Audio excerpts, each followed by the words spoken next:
across all the Warhammer settings, there is a terrible and pitiful constant. One subrace that is reviled more than any other, for even their own kind shun them. Cursed at birth, they are the twisted refuse of unkind universes. They have separate yet similar origins across the collage of creations, but are intrinsically the same nonetheless. For despite the greenskins being as ubiquitous, they do not reflect that which is the root of their namesake and origin. In all of Warhammer, there are none as hated, none as feared, none as despised and derided as these analogues of the great Professor Tolkien's orcs. Once, they were simple humans who lived and loved as humans do, yet they have been changed and corrupted, moulded into a far more menacing and malicious countenance. So, gentle listener, I am Baldermort, and I plead that you let me take you on another trip. A sojourn across the 4 main settings of Warhammer: the Old World, the Age of Sigmar, the Age of Darkness of the 30th millennium, and then the Age Indomitus, the current setting for Warhammer 40,000. Let us truly get to know the plight and the terrible danger of Homo sapiens variatus, and the bray herds and the war herds of the Beastmen.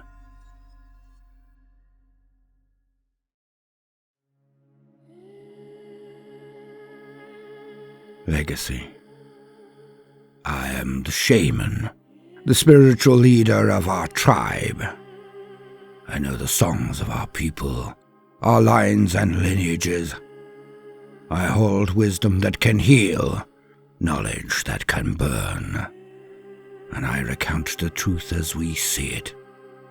For not all are of accord in this matter, but those of the southern peoples, they will never understand.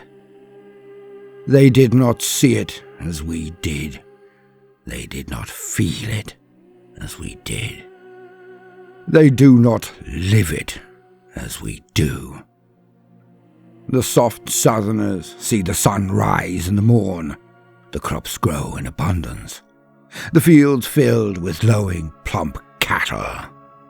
They do not understand. How could they? They view the world through their eyes. To them, all is as it appears. For us, the world is more complicated, yet in some ways even more simple. We feel the wind in the air, but more. We feel the currents that move it. We feel the hate of the universe. We feel its power. We know it despises us. And we return the sentiment thrice-fold.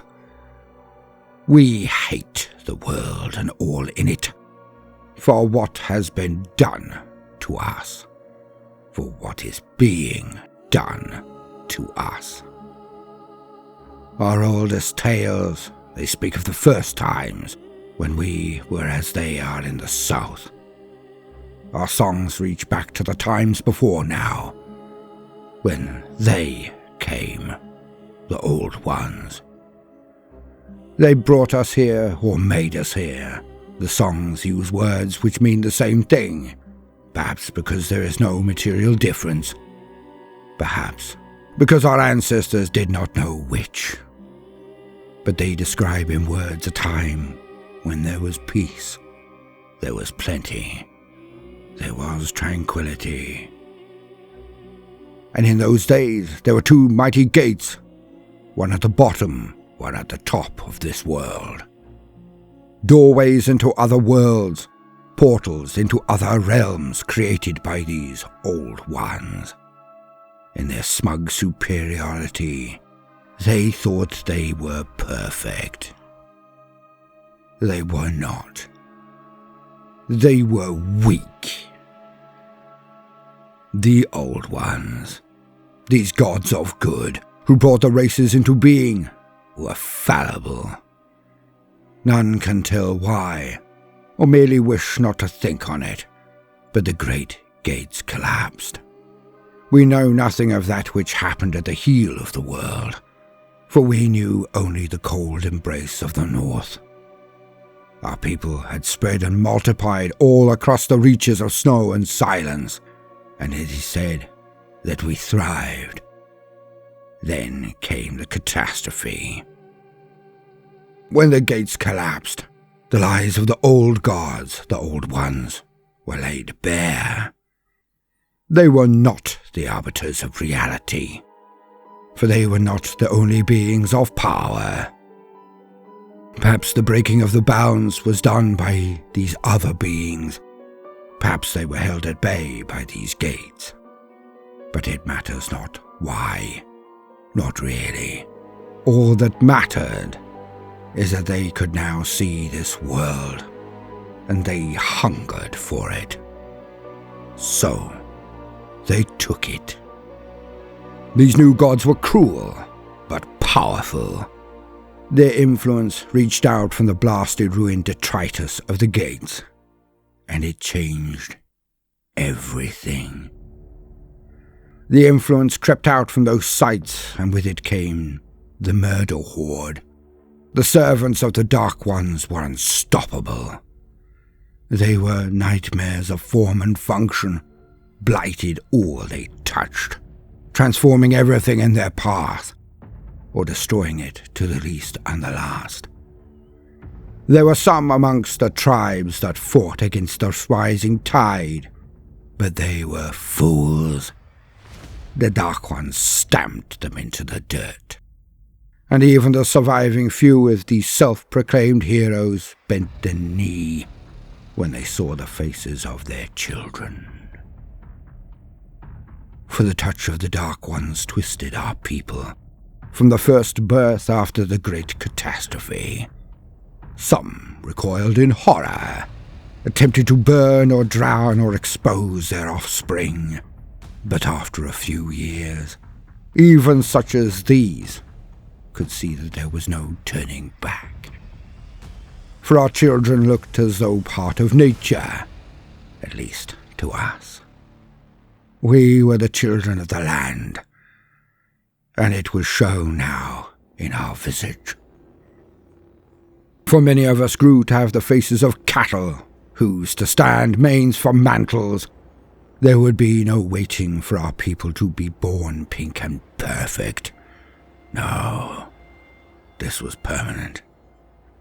We were no longer who we were.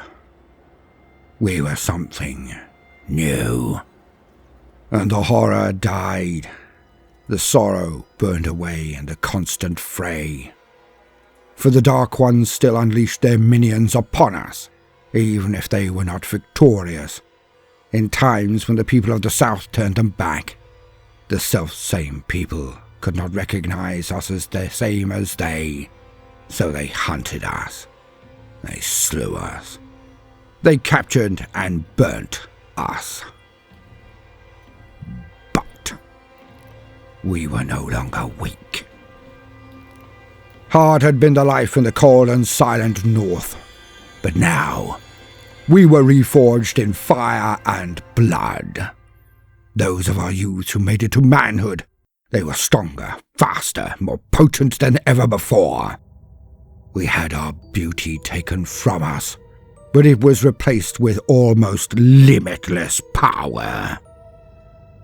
Where before we stayed in the one hovel with thin walls of twigs around us, now our people moved where we wilt, when we wilt.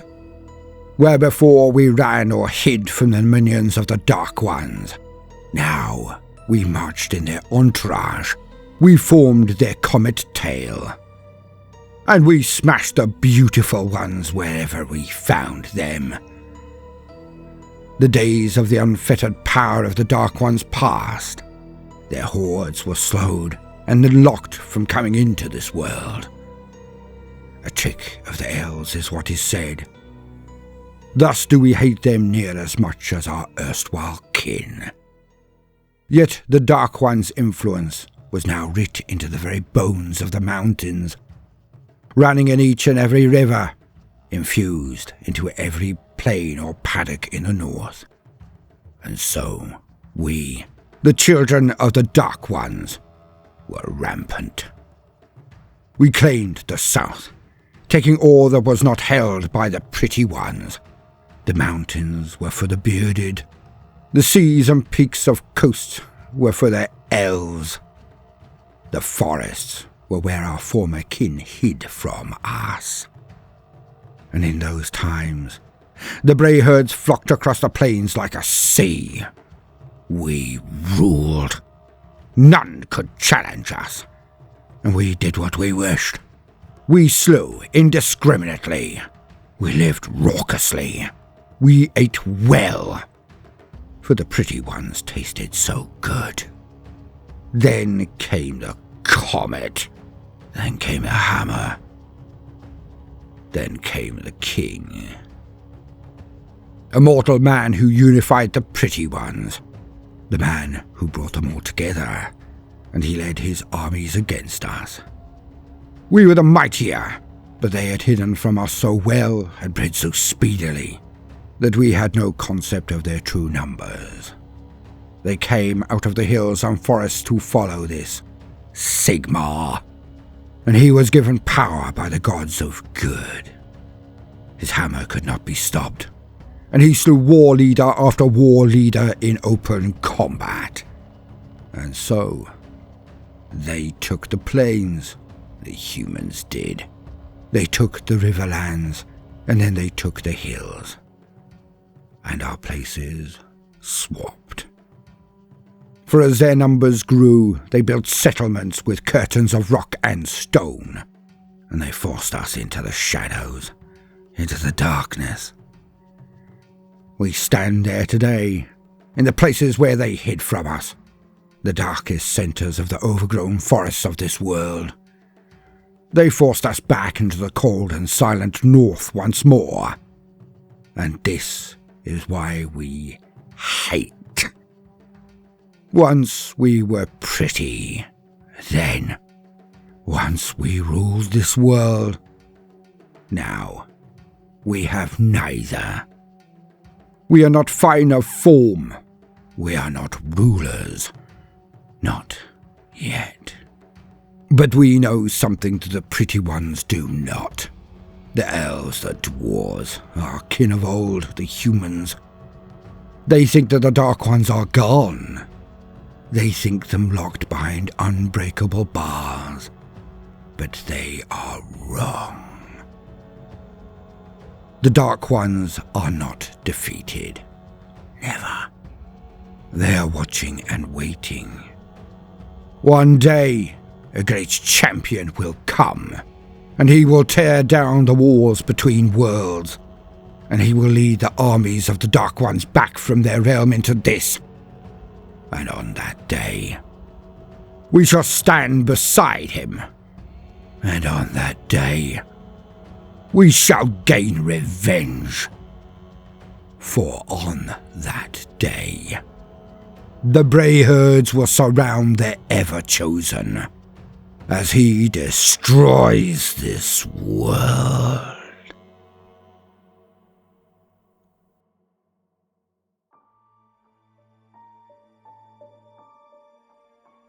The world that was.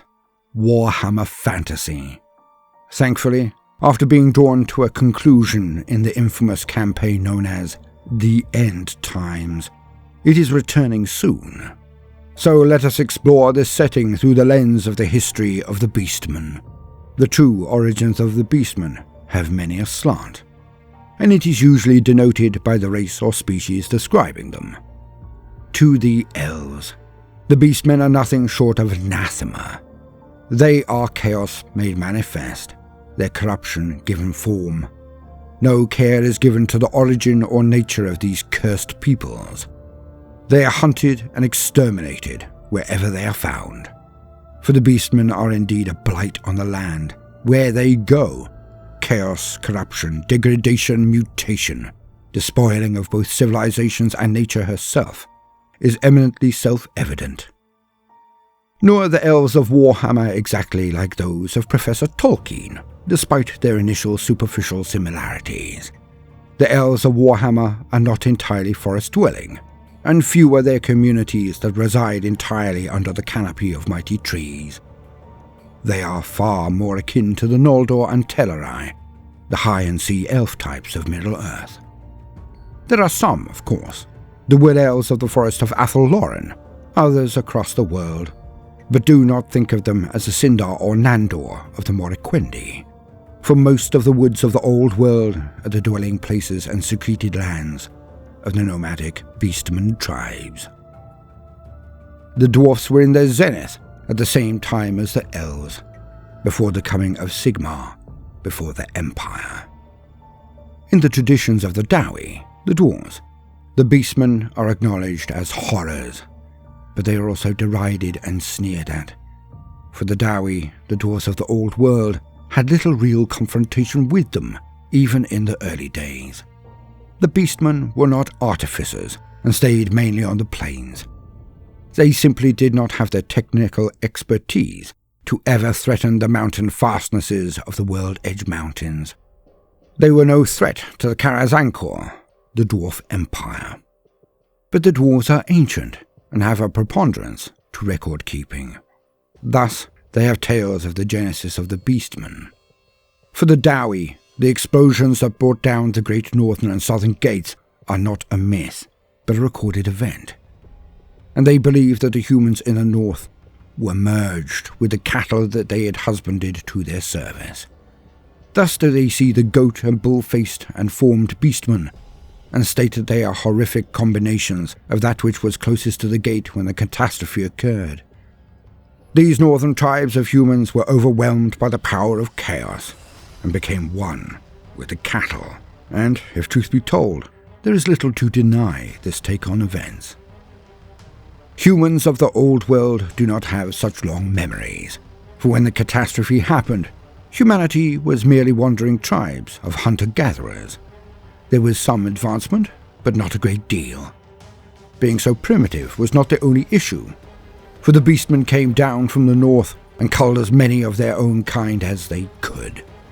They butchered everything in their path, as they have done until the very end of the world that was. The humans hid from them, avoided them, fought them, when neither of the other options was possible. The carnage that was unleashed in the demonic invasion that erupted after the catastrophe of the gates also led to broken records, even oral, for there was no age like it. Demons roamed the land without constraint. It was only the actions of the elves of Orthwan that caused the great vortex to come into being. This magnificent spell drew the power of the winds of magic into itself. Thus, the vast majority of the power that chaos requires to manifest into the realms was drawn away into the vortex, and the chaos invasion was stopped in its tracks. It ran out of power. Yet in the north of the world, there are the chaos wastes. Regions of the vortex does not strip entirely of this overwhelming of chaos power.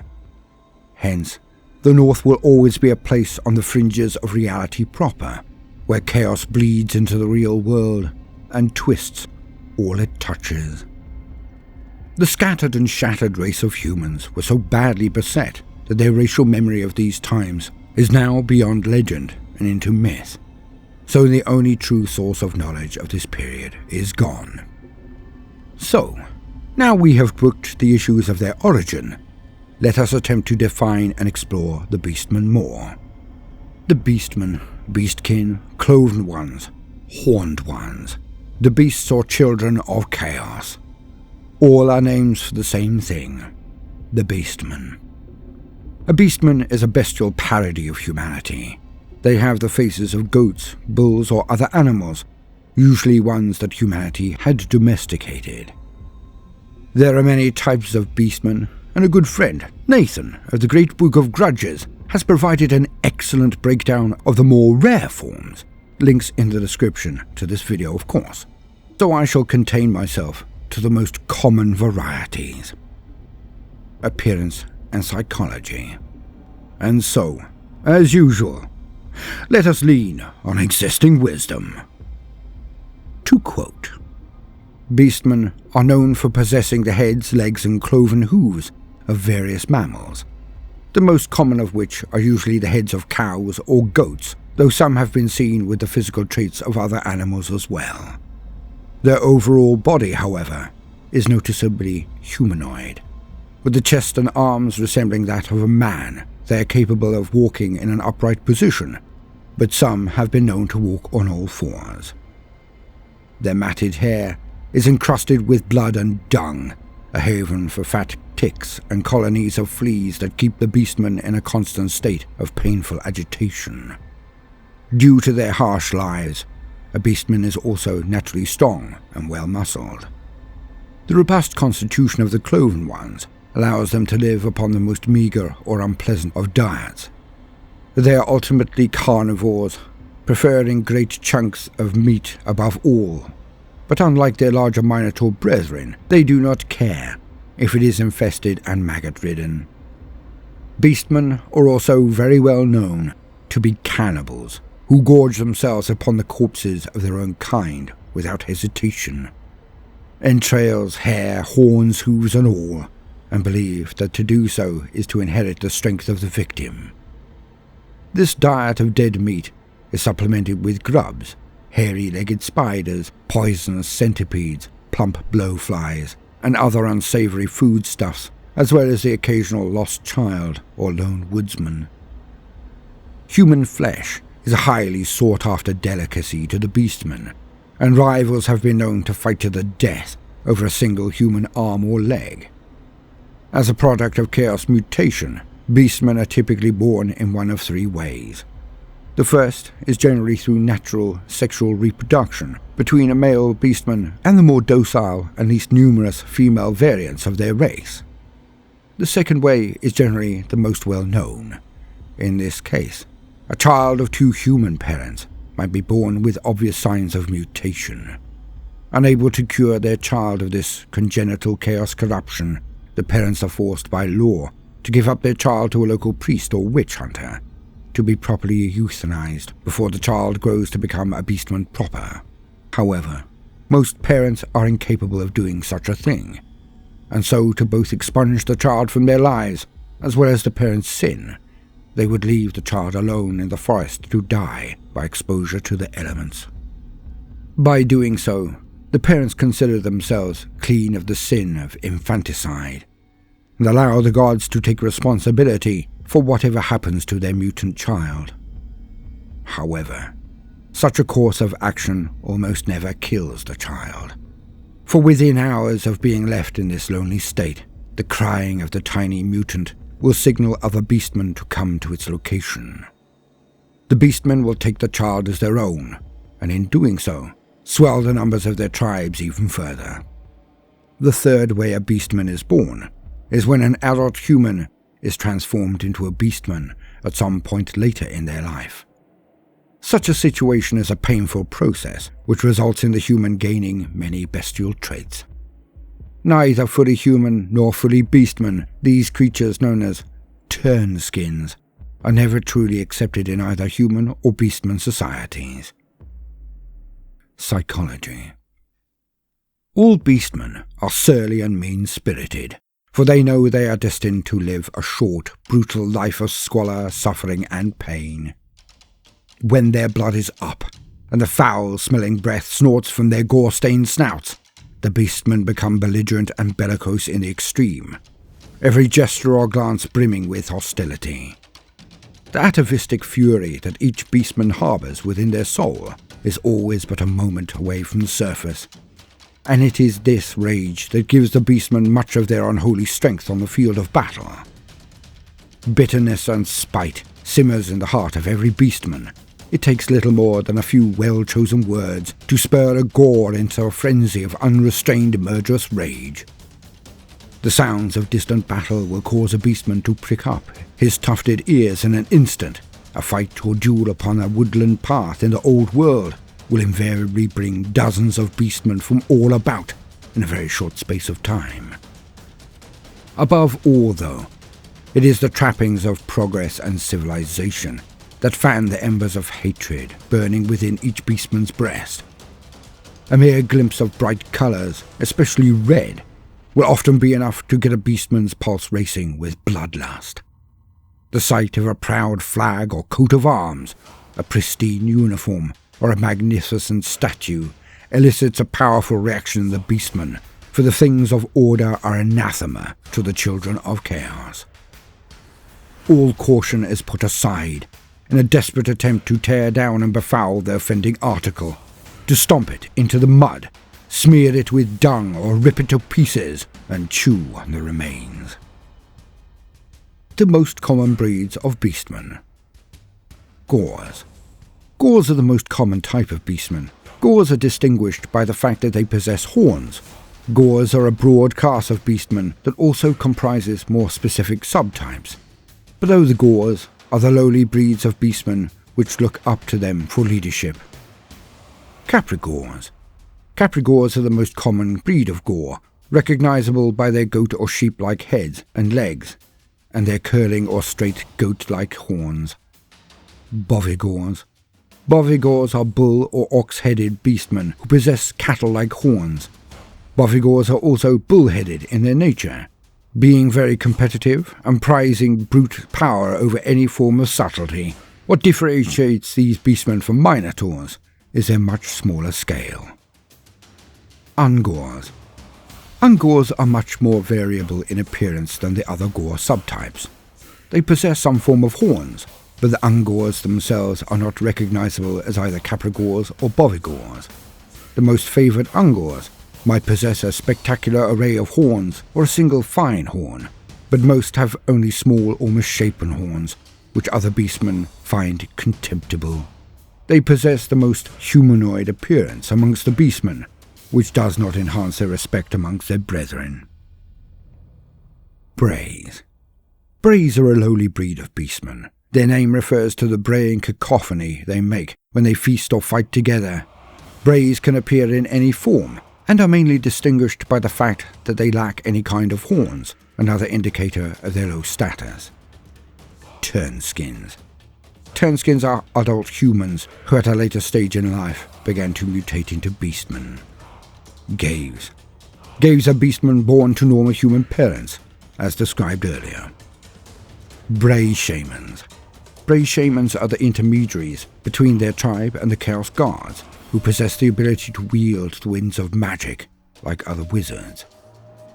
The majority are not powerful enough to challenge the tribal chief, but some ambitious ones are more than willing and able to fulfill both positions. Bray Shamans are marked apart from other beastmen by their heterochromatic eyes, which means that one eye is typically a different colour than the other. The specific colours are believed to signify the favour in which the shaman is held by a particular Chaos Guard. Beast women. Beast women are female members of their species, and, compared to the beastmen, are shy and gentle. Centaurs. Centaurs are centaur-like beastmen, who are a cross between four-legged creatures such as horses and oxen, with the upper body of a humanoid. As a result, they are able to wield brutal weapons while possessing the greater speed and strength of beasts of burden.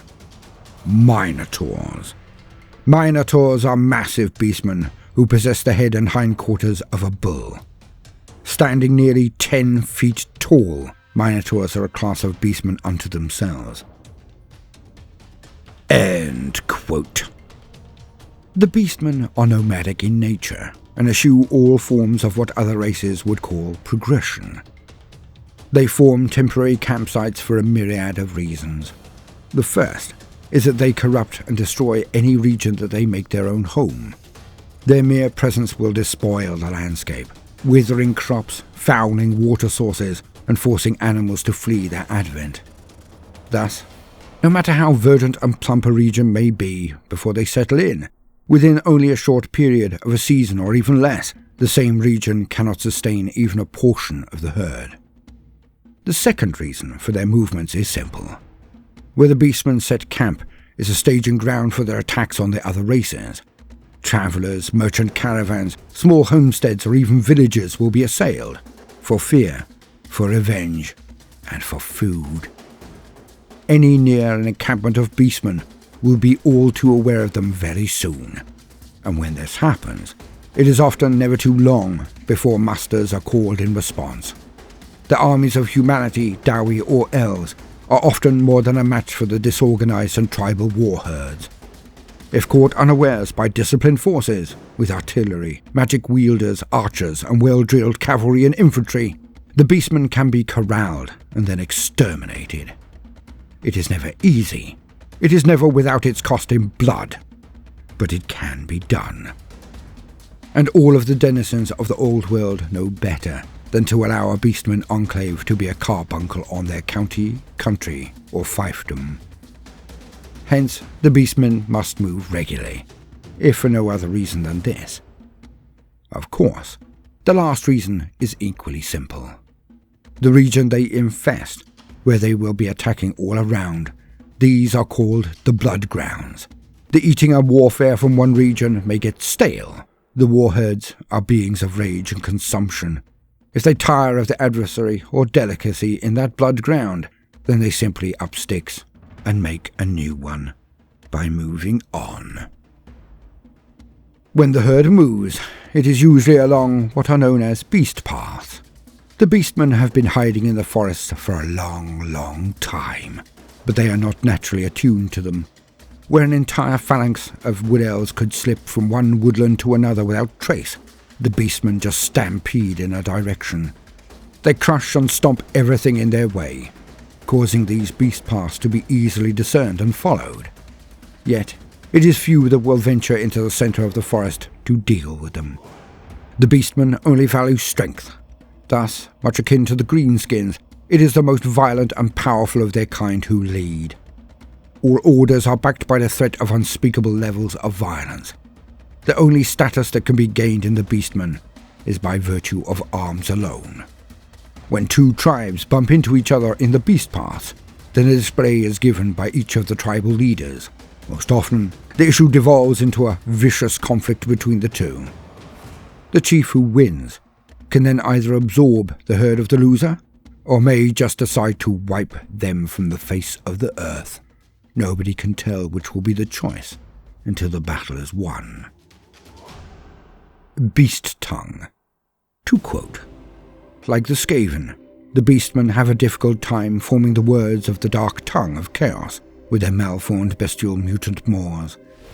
As a result, they use a crude mixture of dark tongue, body movements, grunts, clicks and pops, collectively called the beast tongue. This language sounds more like noise than a sophisticated language, being not much more than an indescribable array of muttering, growls and grumbling. Added to this are the shrieks, howls and bleats that beastmen use to punctuate and emphasize their phrases. Many scholars often have considerable debate whether beastmen speak a language at all. The beast tongue is beyond mankind's ability to speak, and in the rare instances when beastmen deign to talk with humans, they use a mix of basic dark tongue, body language and gestures, only descending to beast tongue when frustrated. Regardless of prevailing opinions, however, beastmen are still fairly intelligent. Despite their brutish aspect, and the fact that some of their kind cannot speak at all, they use their tongue effectively, conveying a wide range of subject and concept. The beastmen use a simplified form of phonetic runes, akin to dark tongue, to make herd stones or to leave messages for other members of their herd. These are always crude, for beastmen lack the precision needed to write clearly. Most beastmen use their bodily wastes instead, finding the experience far more rewarding than taking the time to scribble something on a rock. End quote. Yet, now we come to one of the saddest parts of their tale. Their religion. The beastmen are unequivocally linked to chaos in all its forms, and thus do they pay supplication and homage to the dark powers. They act not only as foot soldiers, but some of their prime movers. For the beastmen roam the forest, destroying the waystones of the elves. These mystical rocks are placed specifically across the world to limit the power of chaos, assisting in the work of the Great Vortex to drain excess power from the world. The beastmen destroy them as a matter of course. The Beastmen have marched with near every major Chaos invasion force. Yet, despite this, they are not loved by the 4 Dark Guards. Like a lover or resource that is taken utterly for granted, the Beastmen are sorely mistreated by their masters. Garros Warhoof, sire of 1,000 young, Kazrak One-Eye, Malagor the doom of mankind, Moonclaw, son of Morsleeb, Murgar, master of skulls, the Shadowgrave, Moloch Slugtongue, Taurox, Ungral Fourhorn, and mighty Gorthor, greatest beast lord of them all. Impressive names, aggressive titles and exploits, yet not one of them was truly loved by the dark powers of chaos. To my knowledge, there has never been an ever-chosen from their kind. They rarely gain blessings of any worth and never receive the trappings of power that would permit them to dominate more than their own kind. The sad truth is that the Beastmen will always follow chaos, so chaos does not care if they do or not. For it to matter, the individual must choose. They must choose the path of evil, of becoming a slave to darkness. Hence the Beastmen, due to having no real choice at all, have no respect from their masters. They are and always will be seen as mere cannon fodder and chaff for use in the Ever-Chosen's wars.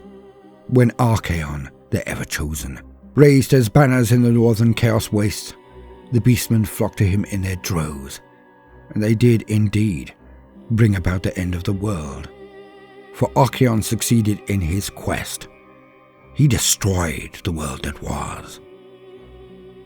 This is why I stated I feel that the Beastmen are far closer to the concept of Tolkien's orcs than anything that has ever been writ about the Greenskins. For the orcs of Tolkien's Middle-earth are hate-filled and spiteful, as they are warped and twisted playthings of Melkor, who most know as Morgoth. For in the Tolkien universe, evil can create nothing, only form parodies of that which is. Hence, the Dark Lord Morgoth, the black enemy of the world, did take elves and torture and twist them until they were the basest of beings filled with ire, the orcs. And the Beastmen are far closer to this form, for they are humans that can feel that they are wrong. They know that the gods hate them.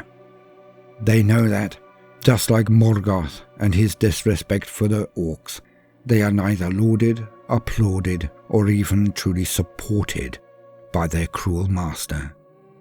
He despises them as much now as he ever did when they were the fair forms of the firstborn of Ilúvatar. Morgoth used the orcs as cannon fodder and bulk only, for he knew they were no match for the Noldor or Edain. Not unsupported. Thus too do the Warhammer dark gods of chaos use the Beastmen, but, as we have heard, they do not bless them. They do not elevate them to chosen. They do not grant them baubles of power. They use and discard them like refuse. And deep down, the Beastmen are well aware of this. Thus do they hate all other races, but their deepest hate is always reserved for themselves. The Age of Sigmar. And now we come on to the next setting. The one I have no trepidation in admitting I know the least about. Well, thank Games Workshop for existing wisdom, as is going to be leaned on extensively. For a tiny introduction, the Age of Sigmar is what came from the end of the world that was. Many of the most powerful characters and personalities of the old world were elevated to the levels of gods, and much fun ensued due to it. Yet, in an attempt to maintain what they lost in the setting, much of the timeline of the Age of Sigmar seems, at least at a tertiary glance, to be very similar indeed to that of the old world. Now, Warhammer is based on many things, but cyclic patterns is a very strong vein in all of it. Hence, I take no truck with the repurposing of much of it.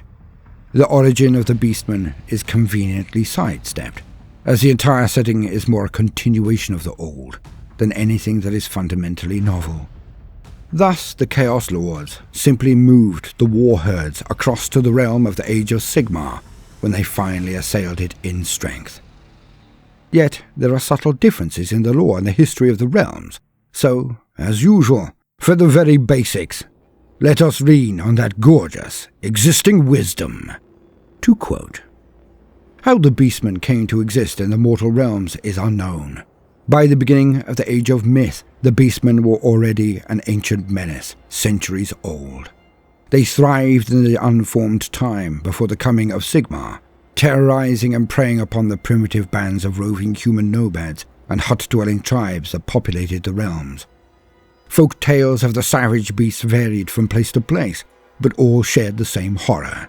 In ancient caves and upon cliff faces, primitive paintings showed the slaughters carried out by the Beastmen, and in ancient woods and branches of undying trees were mutated and twisted into effigies of gargantuan fanged bulls and rams wielding primitive stone weapons.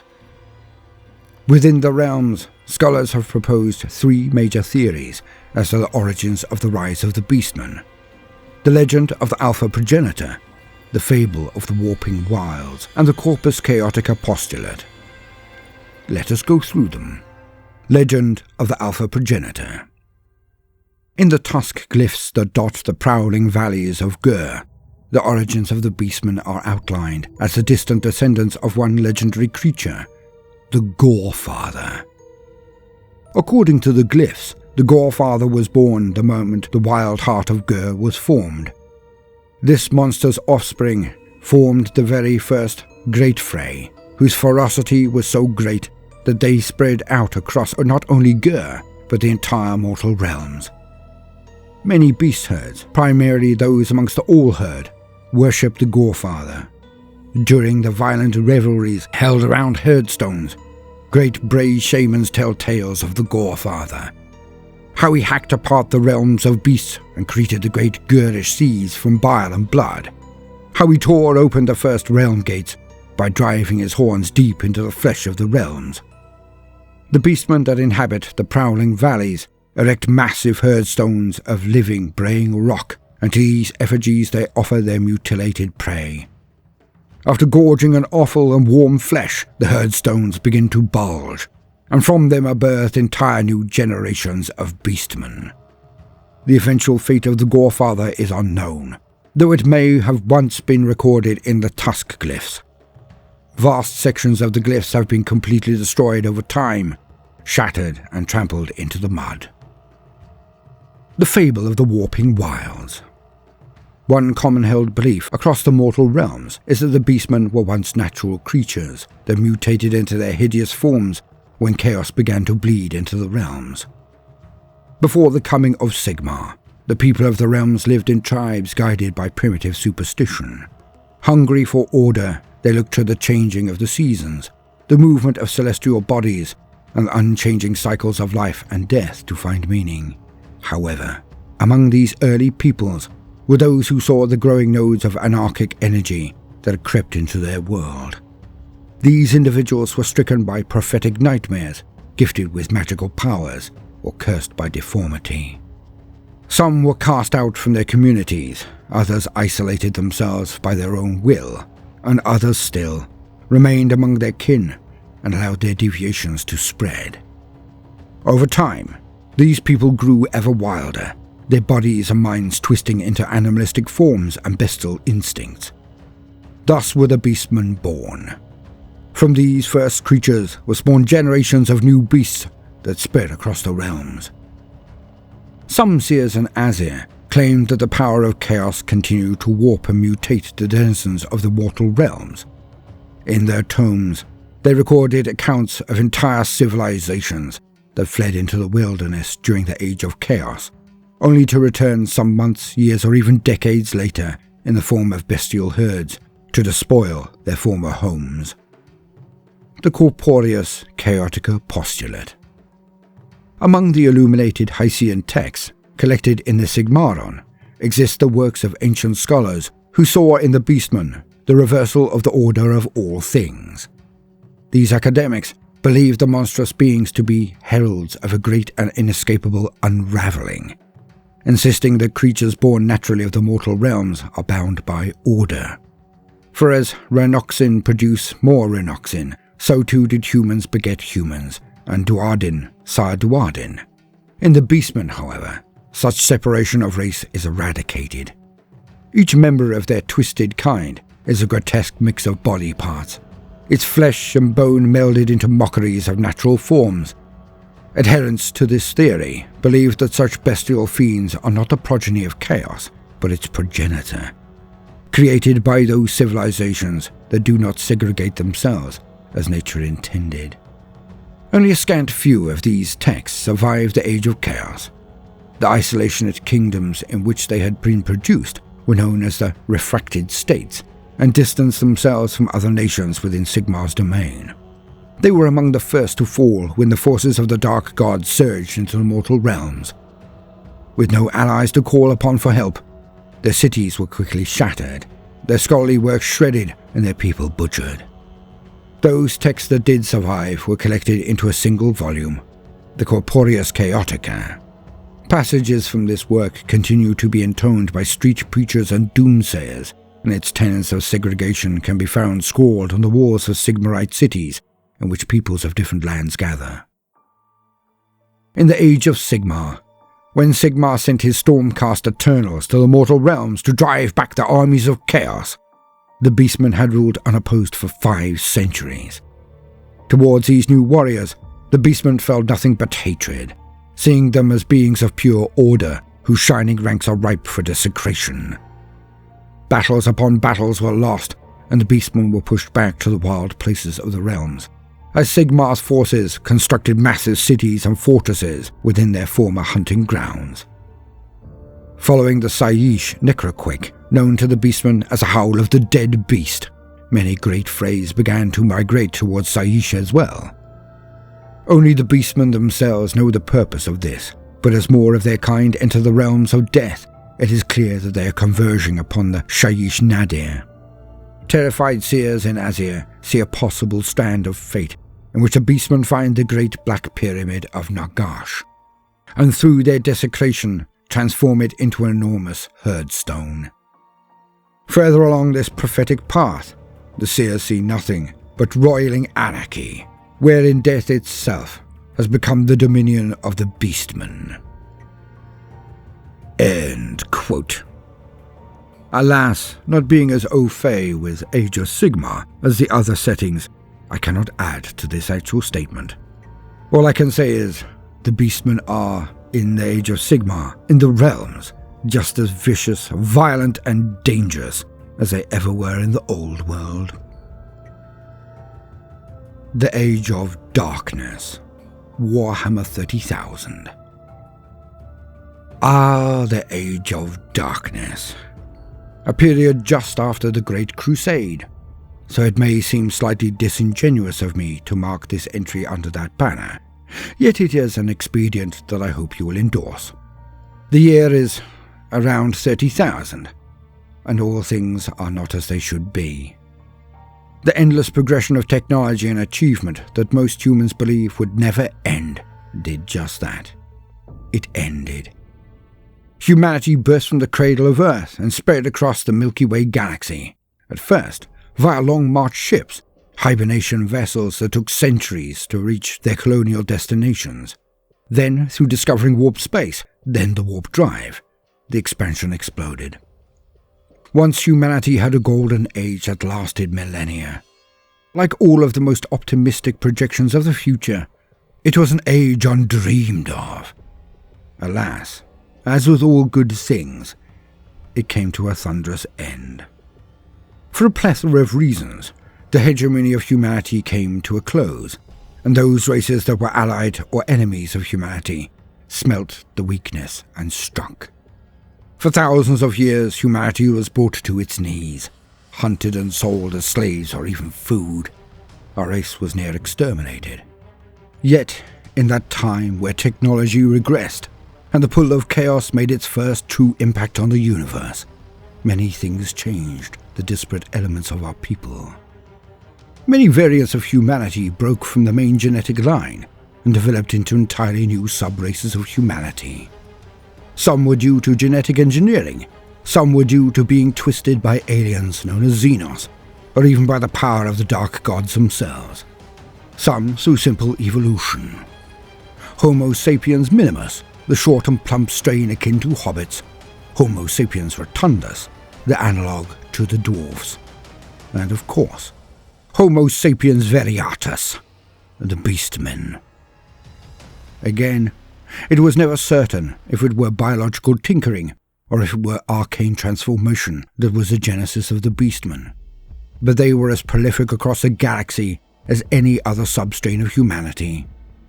When the Emperor rose on Terra, what we now call Earth, he began his great crusade to reclaim all of the lost colonies of humanity across the stars. With so much hatred of Xenos and anything corrupted, despite that they did not know of chaos and its effects, the xenophobia and callousness of the crusade exterminated anything they did not consider human. It was only on a fraction of worlds that the Imperium permitted the substrain known as Homo sapiens variatus to live. But they were not as dire as they were in the fantasy or Age of Sigmar settings, and thus had societies and functional communities. They could at least prove that they were akin to humanity, and thus, in the early days of the Crusade, they were permitted to live. Then, their one use was capitalized on. They were drafted, often en masse, into the Imperial Army. Though hyper-aggressive and barbaric, they were a product of their time, and they fit right into this terrible new era. Able to move faster than standard humans, willing to take casualties and engage in battles against foes that usually slaughtered humans easily, the Beastmen were much valued members of the armies of humanity. Yet, as the crusade dragged on and the need for soldiers diminished, their plight became more obvious. They were different, in a period where that alone was a crime worthy of execution. The fact that they fought for Horus in his armies was touted often and loudly. Yet, many would have also fought for the Emperor and the Loyalists if they had been attached to legions and expeditionary fleets that remained on the side of the Emperor. At least in this period, they were not actively hunted and exterminated. Being tolerated is bad enough for most, but it is infinitely preferable to genocide. The Age Indomitus, Warhammer 40,000. In the grim darkness of the far future, it has been 10,000 years or more since the Horus Heresy, unbroken millennia of human dominance of the galaxy. Alas, the reality of this for Homo sapiens variatus has not been kind. The stigma of the Horus Heresy and Siege of Terra, and their natural difference to baseline humanity, has been a cause of their ghettoization and then, in many cases, their extermination. Though one or two exceptional individuals can overcome these issues, the vast majority of Homo sapiens variatus are viewed as mutants. But this is unfair, as they have as little actual genetic variation amongst their bloodlines as any standard human does. Hence, they're not actually mutants at all. Yet, their appearance, their countenance, is enough in most instances. And as time passed and the humans of the Imperium were increasingly convinced of their own superiority, the need for such beings has, in the eyes of many an inquisitor or planetary governor, ceased to justify their existence. Thus, most of their kind have, by this point, been turned to chaos. Whether this was due to an intrinsic link to their form, as they could indeed be the repercussion of warp taint, or due to being hounded out and slaughtered by baseline humans, it probably varies from group to group. Yet now, in the Age Indomitus, there are very few remaining that have not gone over wholly to the worship of the Dark Gods. As vanguards in chaos raids or boarding actions, the only time a standard human will interact with a Homo variatus is when they are about to be torn apart by them. Alas, this has meant that their devotion to chaos has brought them further mutation and change. Some are so specifically bound to a chaos god that they are now irrefutably nothing but extensions of that patron god's will. There are the Bloodgores, who worship Khorne. There are the Pestigores, who are bound to Grandfather Nurgle. There are the Tzaangors, who hold to Slaanesh. But by far the most numerous, or so it seems, are those who have sworn their existence to the Lord of Change, Tzeentch. And these are called Tzaangors. To quote, Tzaangors. A Tzaangor is a type of abhuman mutant known as a Beastman that serves the Chaos god Tzeentch. True to the changer of the ways, the Beastmen of Tzeentch are specifically variable, bright of coloration and sharp of intellect.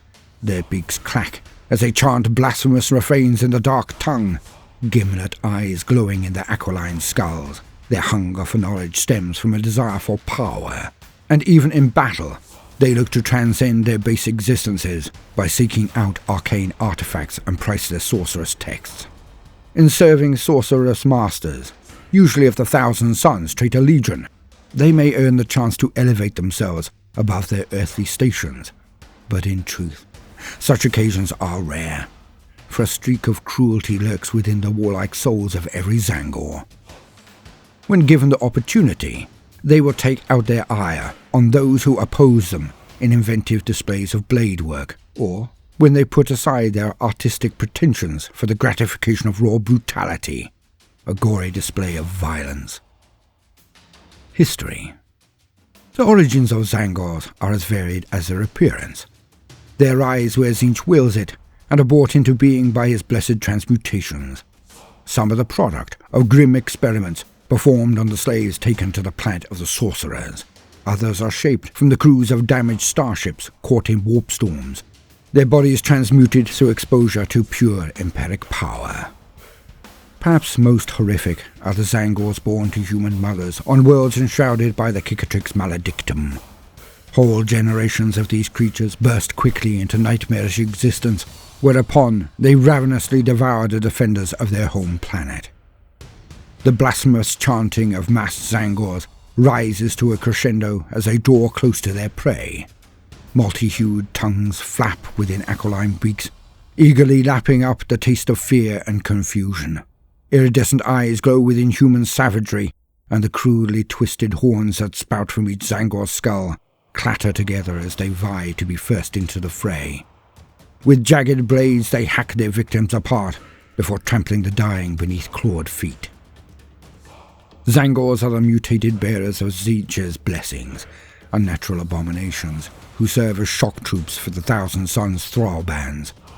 Their bodies, though hideously malformed by the warping power of the Architect of Fate, are ideally suited to warfare. Long limbs flex with corded muscle, and thorny quill-like protrusions grow across their chests and shoulders. Most Tzaangors resemble some form of amalgam of man, beast and bird, although some are even more aberrant in shape, with heads that are split down the middle or bones rent with fluctuating clefts. Tzaangors are driven by warp-infused compulsion to seek out knowledge in all its forms, and to slaughter those who stand in the way of their pursuits. Alongside these predatory instincts exists a level of cunning and intelligence belied by their monstrous form. Tzaangors are more than capable of formulating complex battle plans, communicating amongst their ranks through harsh trills and staccato clicks. Working together in flocks, they can run ruin through an unsuspecting populace or entrenched enemy line. Each Tzaangor is motivated by a personal desire to accumulate arcane knowledge, and it is their belief that through the pursuit of such knowledge they may receive even more of Tzeentch's blessings. To enact their butchery, some Tzaangors wield massive blades wrought from metal or bone, while others use buzzing chainswords and crude auto-pistols. Often a member of a flock will carry a demonically moored instrument, the piercing blast of which stir other nearby Tzaangors into a bestial fury, a frenzy. The most savage member of a flock is known as the Twistbray, and they usually bear on their body the most warping gifts of their creator god. Where the Astartes of the Thousand Sons Traitor Legion pledged their souls to Tzeentch, or were manipulated into his service, fighting alongside them are those who are born of the Great Shaper's hideous will. These creatures are a fusion of bestial ferocity, avian agility and human cunning, and by raw instinct they sow the seeds of mutation through the galaxy. In battle, Tzaangors will often form a fighting formation known as a Tzaangor warherd. Led by an exalted sorcerer, when this formidable bestial formation charges into battle, the air fills with cawing, hooting cacophony. Cantrips spark from gnarled talons, and weapons are discharged through sheer exuberance. These beastmen have served their sorcerer master tirelessly. Some have even fallen to a cursed spawn change in the process, becoming bestial in mind as well as in body. But their reward is finally here. Tzaangor warherds are given the spoils of the corpse harvest, cadavers to make into grotesque puppets, body parts for the stewing of vile witches' brews, and sparkling jewels with which to adorn their jutting horns and feathered anatomies. Avarice glints in every eye as the warherd's proud strut accelerates into a loping run, then a howling, shrieking sprint. Those in their path will be torn apart and worn as bloody trophies by day's end. Tzaangor enlightened. Tzaangors whose hunt for knowledge has caught the eye of the great god may be bestowed one of Tzeentch's blessings. Often this results in the creature devolving into an even more grotesque abomination, a chaos spawn. However, the lucky few engorged with such warp power are elevated above their twisted brethren physically, mentally, and spiritually. They exist in a state of constant communion with Tzeentch, and through him they see the shifting strands of fate converge and separate. The Tzaangors view the enlightened as paragons of warfare, and the destiny towards which they all must progress. Enlightened soar above the battlefield on discs of Tzeentch, riding the streams of fate as a raptor would ride thermals. Even the sorcerers of the Thousand Suns respect these creatures, for their savagery is seen as one of Tzeentch's many esoteric tools. Constantly aware of the flow of causality, Enlightened can see where and when their strikes will cause the most damage. The divining spears some carry are tuned to predetermined victims, emitting humming reverberations that grow louder as they near their targets. Other Enlightened wield fate-caster great bows, strung with ectoplasmic cords that send ensorcelled arrows on deadly paths. Lastly, some carry chainsaws and auto-pistols, used in their past lives as human heretics, for these were the tools by which they first achieved glory before Tzeentch. Tzaangor Shamans. Tzaangor Shamans are the most exalted of their mutated kind. They are the oracles and prophets, and they preach to their ilk atop flying discs of Tzeentch. Their psychic mastery is born not of endless study, but of singular devotion to their god, and is unleashed upon their foes amidst ritual chants in the fathomless language of the Tzaangors. It is with the shamans that the sorcerers of the Thousand Suns make their fell pacts. Though these sorcerers are ever wary of the deals they make, the shamans serve the fickle will of Tzeentch above all else. On the planet of the sorcerers, shamans lead herds of their kind on long pilgrimages across the constantly shifting warp wastes. These massed migrations follow lines of power that wind across the planet's crust, converging on sites where the roiling etheric energy is at its thickest. At these sites, they raise great flux cairns, megaliths inscribed with glyphs and runes and shaped in symbols sacred to Tzeentch, which serve as repositories for the arcane knowledge stolen and despoiled by the Tzaangor tribes. The shamans use these to channel Tzeentch's power through real space, by erecting duplicate monoliths in the jungles and barrens of other worlds. The longer each simulacra remains in place, the more its warping influence bleeds into the planet on which it stands, transforming the world and preparing it for a full-scale invasion. And so, gentle listener, in the end, we see the tragic course of the Beastmen across the settings, for they are victim to the three roots to chaos, to evil. Some are chosen by chaos, some choose chaos, and some have chaos chosen for them. But inevitably, It matters not the how or why of the matter, for nobody will care what brought the Beastmen to their door, just that they now stand before it, cruel weapons in hand.